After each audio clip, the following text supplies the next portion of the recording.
This is a podcast from The Bugle. The screen fades from black, revealing a sprawling neon-lit cityscape.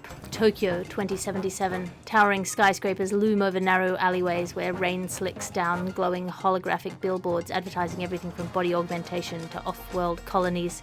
The hum of electric vehicles and drones fills the air, cutting through the low thrum of distant city life. A crimson moon hangs ominously above, casting long shadows through the endless maze of streets. Cut to underground, shadowy figures move through the chaotic back alleys beneath the city, cloaked in tech-enhanced garments, their faces masked by digitized visors. This is where the real power plays happen, away from the corporate titans who control everything above. Among them, a team gathers in a dimly lit garage, assembling for a heist. The leader, Kato, a rogue hacker with a mechanical arm, watches as the final piece of their plan unfolds on a flickering terminal. His cybernetic eye gleams in the dim light, scanning through layers of encrypted corporate data. Behind him, his team, each a specialist in their own field, preps their gear. As Kato speaks, his voice cuts through the static hum. If we pull this off, we're not just ghosts in the machine anymore. The camera pans out through the city once again as the rain intensifies. Lightning cracks across the sky and the pulse mirrors the high-stakes mission about to unfold. This is the future. The title blazes onto the screen in bold nouveau kanji, flickering with static. This is the Gargle. Welcome to the Gargle, the sonic glossy magazine to the Bugle's audio newspaper for a visual world. I'm your host, Alice Fraser, and your guest editors for this special Japanese robot edition of the Gargle are Eleanor Morton. Hello.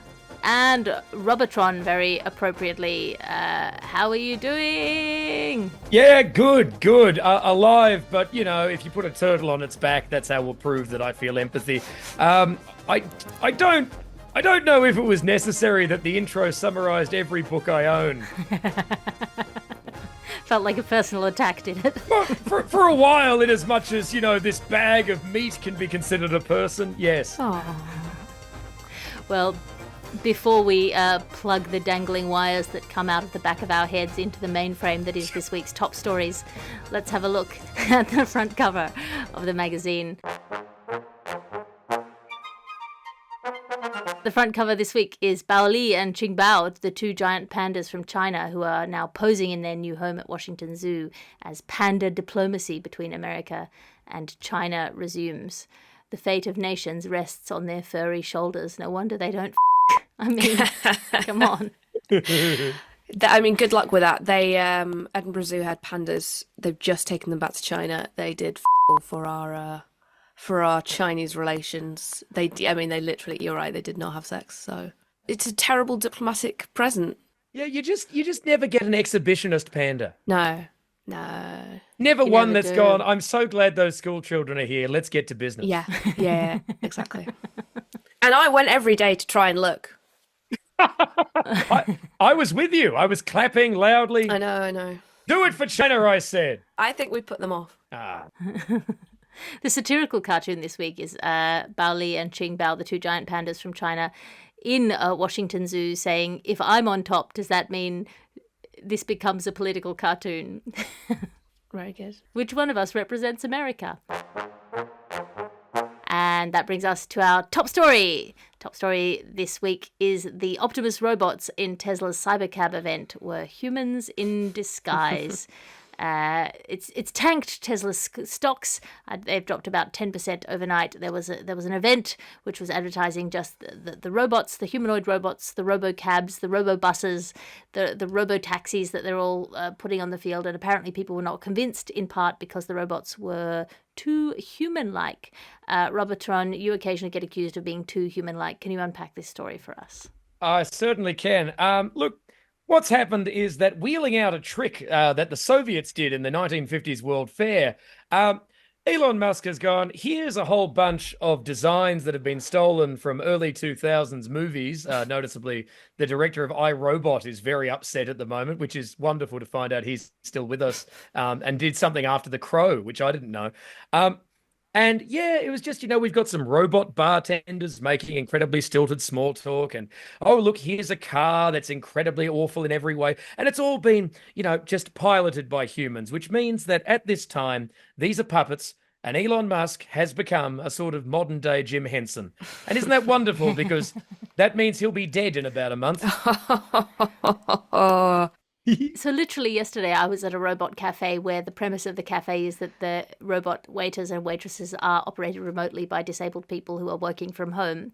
And I found that incredibly heartwarming. Oh. And yet this Optimus demo has left me completely unheartwarmed. If anything, the opposite. My heart is chilled by the prospect of more corporate shenaniganry, lies that are not being delivered by the Musk Co. Yeah, but a group of geriatric millennials and Gen X nerds got excited because the robots had the same name as the big truck from Transformers. So what price, humanity? Well, apparently the man who designed the robots in iRobot, which were non-functional robots, they were Hollywood robots, is coming at Musk for copying the design of the robots. It's like he's doesn't care about the moral rights of authors. Oh, finally, the real victims of Union Buster Elon Musk. The robots. I watched the footage of this party, and I really liked how you could tell it was real people programming controlling them, because they were super awkward and weird and nerdy, like real Elon Musk fanboys are. So there was a bit where this guy gets this robot to fix him a drink, and he tries to make small talk, and the guy just ignores him, and I'm like, that's not because it's a robot, that's because it's a nerd and he doesn't know how to engage with people. But also this is funny because we were talking about the Soviets used a similar trick in the 50s to make themselves look more technologically advanced than they are. But it goes back even further than this, because it kind of reminded me of this 18th century hoax called the Turk, which was this, supposed mechanical Turk, as in, in a turban that was seen as very exciting and exotic at the time. And he would play you at chess, and he would always win. And it was this, automaton that had a genius brain, and it would always beat every opponent at chess. And it was this phenomenon. It went around the world. Anyway, it was actually just a man in a box underneath the mechanical Turk with a mirror, so he could see the moves, and then he would move pieces that controlled the ones on top. So it was all a lie. It was very clever, and I don't think this is the last time we'll see Elon using his smoke screens to create the illusion that he is more innovative than he is. Also, I think it's worth pointing out, he has not invented anything. Literally, he has one patent for, I believe, an alteration to seatbelts. That is his one thing he's actually done. So, but the fact that people think he has invented many things is very impressive. So yeah, I mean, to speak to your point, the way I've thought of it would be like if you'd went to see a magician, and the magician was holding a saw, and the woman was next to him, and there was the box, and then the magician turned to you and said, "I actually can't put her in the box or saw her in half, but one day I might be, able to." And then about 100. Yeah, but then about 100 nerds in lanyards spontaneously ejaculate. That's the event.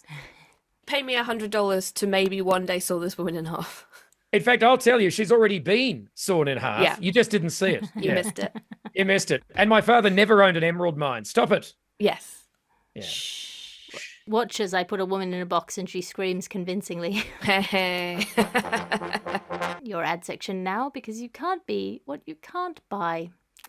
In this world of overload, sometimes you just need an excuse to check out and spend a few hours relaxing.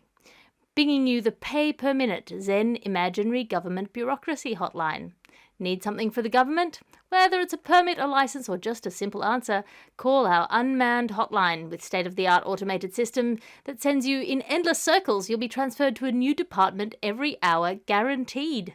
Stay on hold for 2 hours and you'll unlock free extra relaxing music. The Zen Imaginary Government Bureaucracy Hotline, where patience isn't just a virtue, it's $1 a minute. Are you ready to become the ultimate minimalist? At Minimalityness, we help you shed unnecessary things like furniture, food, and even clothes. With our groundbreaking zero-stuff lifestyle, you can sit on an empty floor in an empty room and meditate on your empty bank account. Upgrade to our premium package and we'll even take your house. Minimalityness. We can give you what you can get the person who has everything, which is nothing.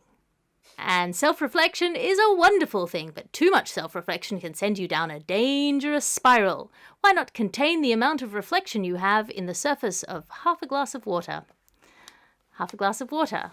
Just the right amount of reflection.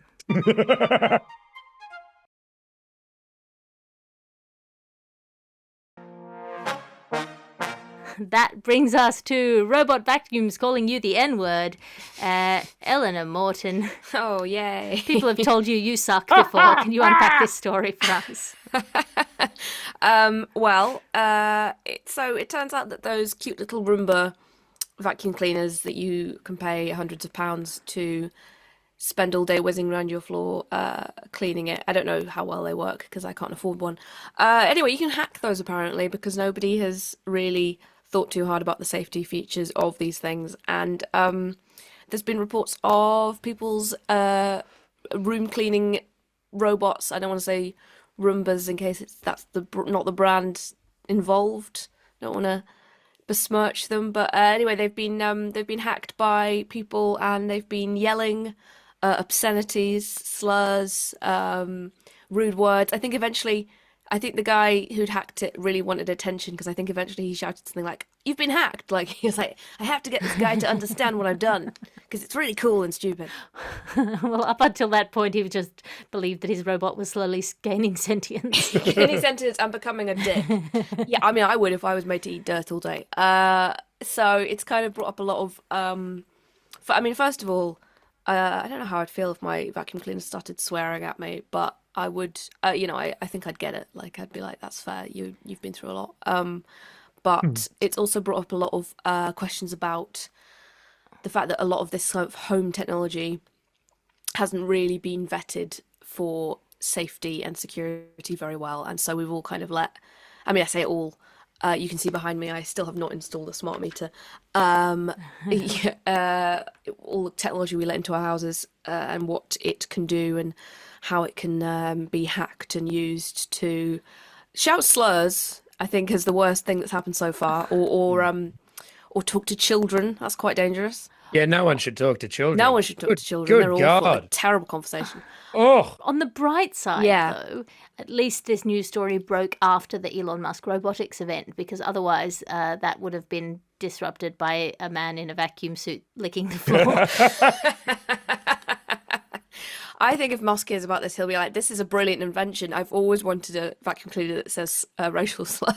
well, no, he genuinely would be. You know, the thing just has free speech written on the side. Of it. Like, yeah, that's right. That's what I mean. You tell him. All our household appliances should be allowed to say what they want. When they want, provided it's what I want. Yeah, your toaster can be ableist. Your fridge should be able to say that it doesn't think women should have jobs. And if they're not, then I think it's woke gone mad, quite frankly. So. Hey, how do you know that your robot vacuum cleaner is working properly? I don't know. Because it's got a dirty mouth. Hey. Are you a professional? Hang on, I think someone's hacked Alice. Oh, no. Do either of you have one of those smart Hoovers? For the purpose of this conversation on the internet, no. If you hear racial slurs being used in my house, it was me. It was you all along. Yes, and no cleaning gets done. I don't think I haven't got any smart thing. I don't think. I mean, certainly not me, as you can tell right now.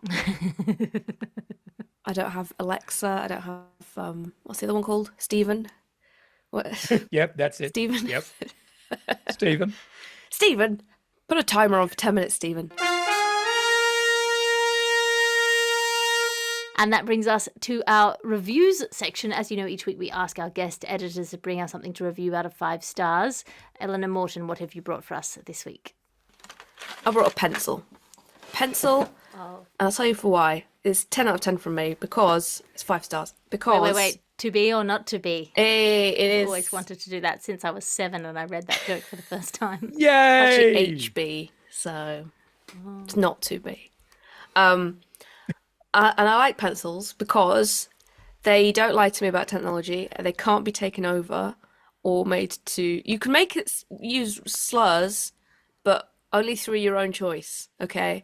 No one's gonna take this over. No one's gonna send it to Mars. It's good, it's clean, it's wholesome, it's fun. It's from the past, which is not perfect, but there was less people pretending to be robots, mostly. And how many? 5 stars? Five normal, organic, drawn, non-computer stars. Excellent. John Robertson, what have you brought in for us today? Well, having forgotten about this section till I reread the email just before we started, here you go. Right. I'll be reviewing Continuing to Read Books You Thought Were Good When You Were 15, When You're Nearly 40. Got a copy of Hunter S. Thompson's The Great Shark Hunt here. Oh. And this is a lot more interesting if you haven't lived through anything in your life and never met anyone. So yeah, 1 star for that one. As you just sit there going, oh, the man's a genius. Look, he's written motherfucker again. Who'd have thunk it? That sounds like the kind of thing my vacuum cleaner would say. That was the vacuum cleaner. And that brings us to our three-armed robot conductor news now.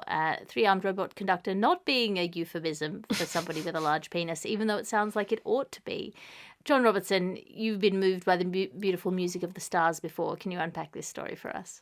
Yes, indeed. So a German symphony orchestra that's been involved in various technical innovations has sort of made good on old and very dead Australian pianist and pervert Percy Granger's desire to remove all humanity from music and replace a conductor with a 3-handed metronome. And what joy! How fun to take human expression and reduce it to monotonous theory. That's the future that I want to feel vaguely alive in. That's what's going on. This is very much the whole we're using AI wrong and we keep using it to ruin our art instead of improve other parts of our lives. Yeah, what we could do is we could use AI to go, wait a second, are some dangerous racial slurs being said through our microphone? We should stop that on our vacuum cleaners. Rather than going, how wonderful all these people have gathered together to produce human joy for these other people. Here's a machine that looks like it's, because it's just got lights on it. It should really just be used to help planes back in, Maybe me and you, John, are technophobes, or we're just curmudgeonly. But I just feel like maybe this is super impressive. I don't feel impressed. I also want to point out that this is not particularly innovative, but you could just have 3 metronomes on the stage. The only thing that's remotely futuristic about this is that now it's the only orchestra recital where conceivably Captain Kirk could beam in out of nowhere and make the conductor explode by telling it a lie. Alice, did you think it was a beautiful piece of music? Look, I think the nature of such experimentation is always laudable. You might occasionally come across something that's beautiful and incredible in the interaction of humans with technology. I don't think this is it, but you never know when it might be. Yeah. So I do believe in experimenting with technology and art and like pushing the boundaries and trying things out and seeing if they might work or they might not. But I just feel like that old there's an old musical joke where choirs and orchestras tell each other is what's the difference between God and a conductor? I don't know. What's the difference? A conductor doesn't think he's inside the machine.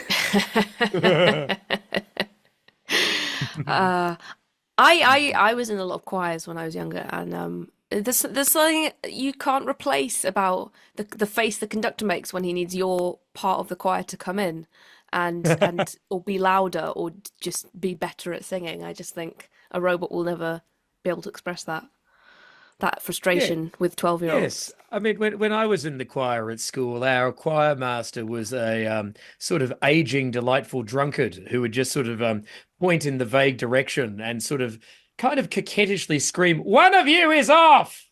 And Ped looked worried for a second there. You backed away. Were you scared about where that I was know, going? I saw. Whomst amongst us doesn't have faintly tuneful choir trauma?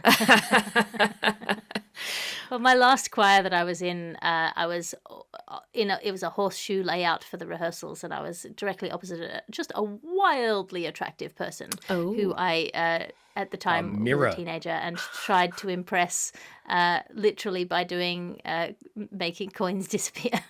Oh my God. And did it work? That was my move. Wow. And you're married yeah. now, right? Yep.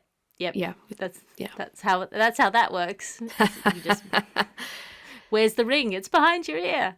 Yeah. Now you have to marry me. That's that was. I mean, that is not far off, John Robertson. That's not far off what I did. Close-up magic, famously highly erotic. Especially when you're doing it from far away. I assure you, I've done something. I'm the Elon Musk of this choir. Yeah.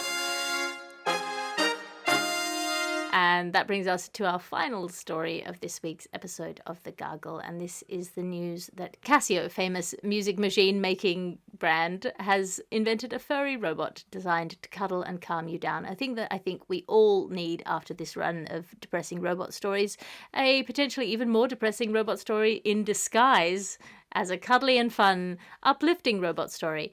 Eleanor Morton, you're in disguise as a cuddly and fun, uplifting story. Can you unpack this story for us? Yes, thank you. I mean, I don't know how to feel about this. Essentially, they've made a real Tamagotchi. It kind of looks like an owl, a sideways owl, and it seems to do what I think a lot of toys you could get in the 90s do, which is sort of make noises and move around a little bit, and it's fluffy and it does look cute. There's footage of it sort of moving its little head around and things.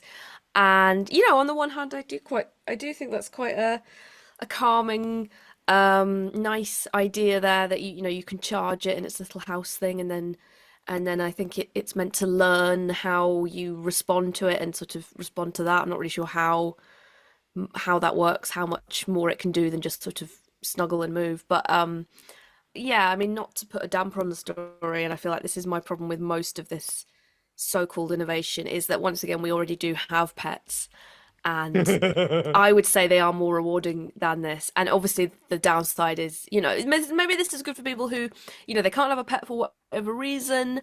Maybe this might be a good replacement, but I think it's not going to be, yes, okay, your cat will sick up on you sometimes, but there's nothing funnier than when the cat accidentally sees its own reflection and freaks out. Like, you're not going to get that from Mouflin is what these things are called. Yeah. So is Mouflin afraid of cucumbers? The real question. Exactly.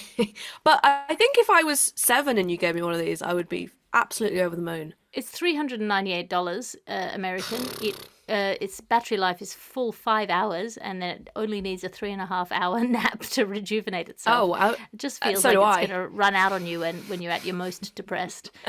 Part of it, what it does is it gives the illusion of snuggling with you, trying to create a bond of intimacy by sort of nuzzling at you. And I just feel like there's a whole genre of technology that has optimized the nuzzling movement that they might want to tap into in order to get this up off the ground. I'm talking about sex toys. Look, finally, the tech bros have redesigned the Furby. We're back. Finally. It's incredibly joyless to me. It is. Okay, because what they've done, the article goes on to say that it's not a toy. It's a comforting companion, potentially a tool to help improve your mental wellness, similar to Kubo, the headless robotic cat. Is that a thing? Yeah, and once you read a sentence like that, you go, oh, maybe just a teddy bear and a lie down, please. Yeah. This is the thing. It's like, what can I, if you get, like, I have a really fluffy hot water bottle, that does everything a cat does without the mess. Yeah. Oh, look, just to speak also to the design, and I don't want to bring the tone of this down, but the first thing I saw when I looked at it was just, what a warm looking fleshlight.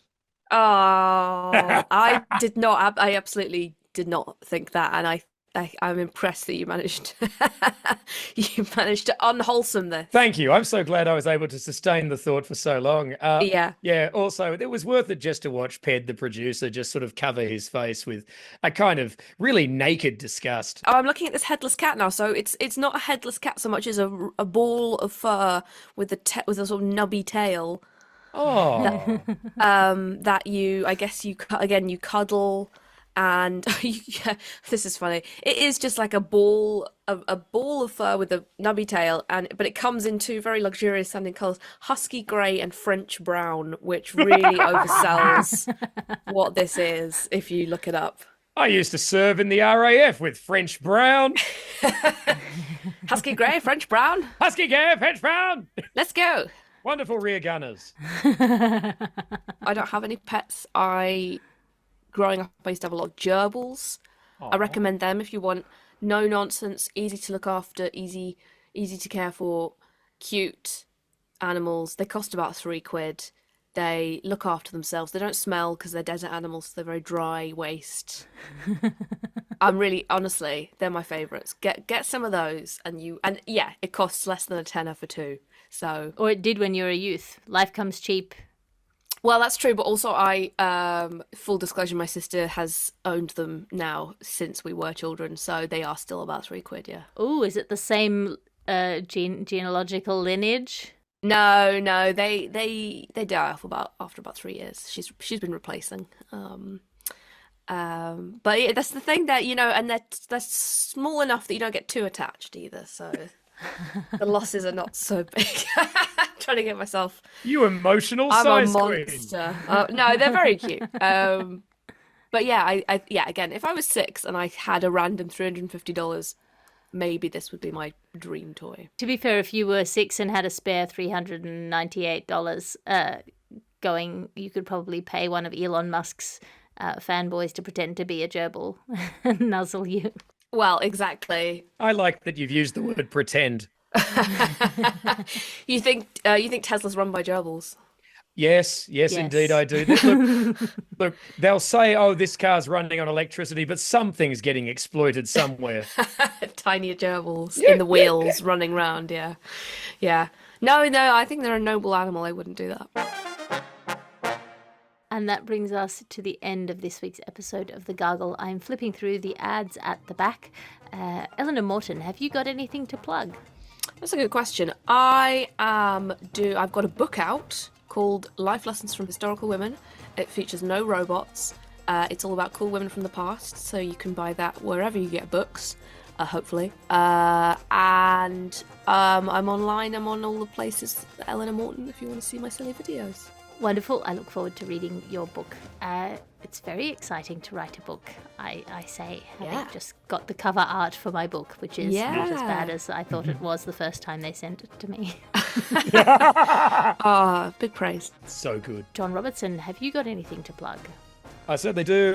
My deranged cyberpunk game show, The Dark Room, continues touring through the UK, and then we'll do some more US dates next year and things of that nature. Go to thejohnrobertson.com, find me, and I'm on all social media. The links are there. Robotron, ROBBOTRON. That's the go. And I've got a book, but it came out 5 years ago, and I plugged it on. Go on. No, I plugged it on 10 episodes of this. Just splice that in when I was happier about it. If they haven't bought it yet, they're not interested. Oh, well, yeah, no, you are correct. Some of them probably have children that have aged into it by now. Go on, give it a little plug. I'm not going to lie. Eleanor, how did you get a hold of the publisher's notes? Jesus! I think that's a no for a lot of authors, don't worry. The little town of Marrowville, the hyper-violent children's adventure, still out there, a wild time. Puffin published it, and you can get that mostly everywhere. Lots of fun. Rare unsigned copies available.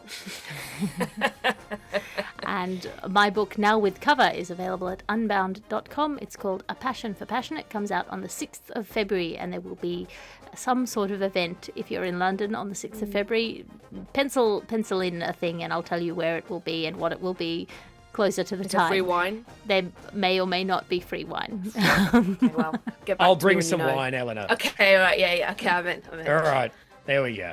And you can also find me on Patreon, patreon.com/Alice Fraser, which is a one-stop shop for all of my stand-up specials, podcasts, and blogs, as well as my twice-weekly writers' meetings. If you are writing something or want to be writing something, it's very low pressure. Come along and chill with me twice a week, or start with once a week. It's not compulsory to come to more than that. This is a Bugle podcast and Alice Fraser production. Your executive producer is Chris Skinner and your editor is Ped Hunter. I'll talk to you again next week.